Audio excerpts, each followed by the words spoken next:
Hi, hello guys, magandang araw po sa inyong lahat. Kunting video para sa BYD Denza. Yung bagong electric ng BYD Denza. Build your dreams. Ayan. So, panoorin natin yung video. Ito yung Denza guys. Ayan o. Ito yung load niya. Luwang ng loob oh. Sunroof. May massage yung yung mga passenger seats. So dito, laki ng screen monitor niya. Laki, ayan. Tapos ito yung gear selection niya. Ayan. May nakalagay dyan, reverse, neutral, and drive. Tapos dito yung parking niya. Tapos ito yung start and stop button. Ayan. Merong ito, fridge. Dito nakalagay. Yan, nakalagay dyan. Tapos ito yung steering wheel niya. Yan. So ito yung key niya. Pag nasa loob na ito, tapakan mo na lang ito. Tapakan mo itong brake. Mag-start na siya kagad. Tapos ito yung accelerator niya. Yan, tapakan natin yung brake. Yan. Kagad. Yan o. Mag-start na kagad yung sasakyan. Pero kung gusto mong i-start dito, pwede din. Ito. Start button. Yan, napakan mo muna yung brake. Ito. Piin mo siyang ganyan. Pindutin mo siya dito. Yun. On na siya. So pag off natin, press mo din. Yun, naka-off na siya. May mga cam to guys, ang daming cam. Pag ni-reverse mo siya, meron siyang dito, lock button. Ito. Meron siyang lock button dito. Pagka ni-reverse mo siya, kailangan mong press na ganun. Tapos, push. Ayan, napakaganda oh. Kikita yung mga sasakyan sa likuran. Tapos ito yung niya, warning niya, yung red. Tapos pag drive mo siya, pull mo lang siya ganyan. Yan. So may cam din siya sa harap guys. Yan. Ito may charging din dito. Napakaraming charging port. Ito wireless charging. Patong mo lang yung cellphone dyan. Patong mo lang na ganoon.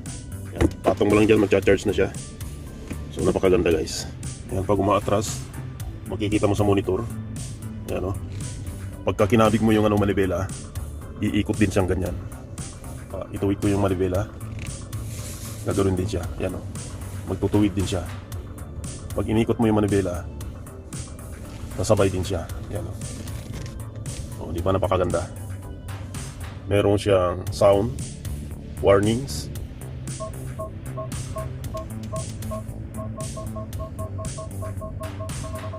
Ayan, pagka ganyan na yung sound, ibig sabihin malapit na siya.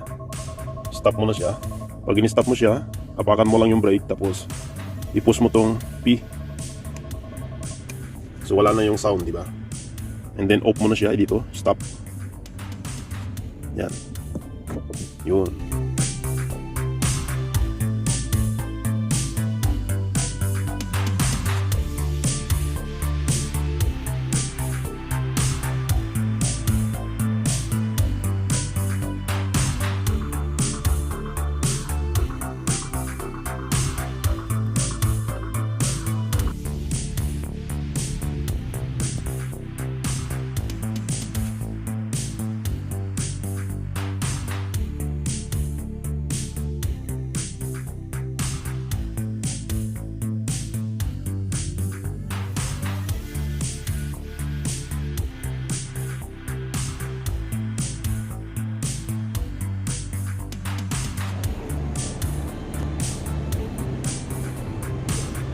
Ayan yung coolant niya. Oil. Wiper. So yun guys. Ayan sa loob. Ito nyo.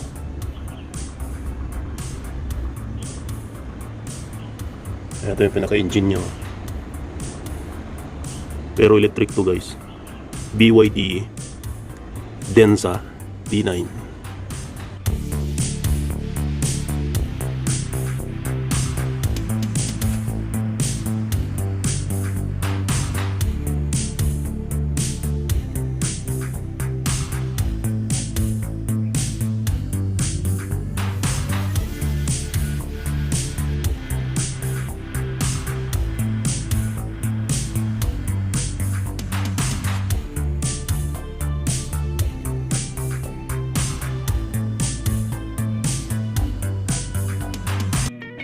ito yung adjustment niya sa mga upuan. Ayan, pwede mo siyang ituwid, pataas. Pwede mong i-forward, backward, slide. Ayan, meron din dito. Ayan, kung saan kayo komportable. Dito rin sa may armrest, dito sa may passenger seat, pwede mo ring i-adjust dito. Ayan, pwede mong itaas yan. Pwede mong i-slide. Ayan, maraming functions ito guys. Meron din itong massage. Pwede kang magmasahe dito habang traffic para hindi ka mainip. Ayan, so napakaraming functions ang kanyang mga upuan. Ayan o.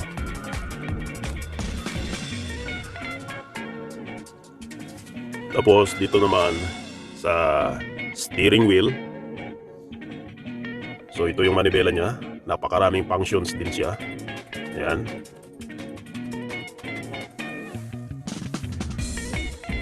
Puro ano na lang guys. Puro pindot-pindot na lang. Ayan. Dami mga settings dito. Ayan, volume. Ayan ang volume niya. Pwede mo ring i-connect yung cellphone mo dito. So ito yung screen monitor niya, napakalaki. Ayan. Pwede mong bago-baguhin yung mga color ng ilaw. So dito, pwede kang mag-adjust sa screen monitor. Pwede ka rin mag-adjust dito sa may manibela niya. So, napakaraming cam ito guys. Mga sensor guide, camera guide. Pag nagpaparking ka, napakarami. So hindi ka mababangga. Ito yung ibang functions niya sa mga aircon. Ayan. Sa sunroof. Ito yung fridge niya. Ayan. Kagandaan nito guys, meron siyang rep. Ayan. So ilang bottles yan? 2, 4, 6, 8. 8 bottles ang pwede mong ilagay dyan sa pinaka-rep niya. Ayan. Sliding open, slide off, slide close. So ito, dito mo i-adjust yung mga temperature niya. Ayan o. Kung gusto mong malamig na malamig. Pwede rin dito sa may armrest. Pwede ka rin mag-adjust dito. Ayan, nakakonect na lahat yan. So yan ang kagandaan niya guys. Dahil nakasetting lahat yan. So napakalaki itong screen monitor niya. Ayan o. Ito naman yung charging port niya. Ayan. Yun. So dito. Ito siya. Diyan ka mag-charge. Dito meron din dito. AC, DC. Yan. Itong gamitin natin. Ito yung EV charger. Yan. Yan, charging cord. On natin. Yan, nakailaw na siya. Yan. Ito yung charging naman. So, papasok natin yan dyan. Yan. So, yellow light, detecting electric current. And then, green light means charging. Yan. Pag green na, nagcha-charge na yan. So dito makikita mo nagcha-charge na siya kung ilang oras. 97%, so malapit na. Nakalagay dyan, remaining charging time 36 minutes. Kung gusto mong gamitin at hindi pa na full charge, pindutin mo lang ito 2 beses. Yan. So yan, pwede mo lang bunutin yung ito. Yan. Kung gusto mo lang i-charge, saksak mo lang siya. Yan. Yan. So ito naman yung aircon niya. Ayan, kung gusto mo papunta sa iyo yung hangin, nandiyan yung mga adjustment niya. Kung gusto mong galing sa taas o kaya galing sa baba, ayan, i-set mo lang yan. So napakaraming settings yan. Meron din itong heat and warm.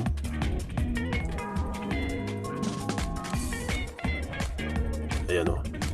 I-adjust mo dyan. Pwede mong lakasan, pwede mong pahinaan. So ito yung niya, key niya, yung pinaka-remote niya. Pindutin mo 2 beses. Pindutin mo lang, magbubukas na yung yung likod tsaka doon sa side niya. Pindot na lang, di ba? Napakaganda guys, sobrang ganda. Sliding door. So dito pwede mong i-open, pwede mong i-close yung card reader niya. Meron siya dito. So yun lang guys. Kunting video lang para sa BYD Denza. Napakaganda niya guys. Smooth na smooth siya. Dinrive ko to papunta sa airport.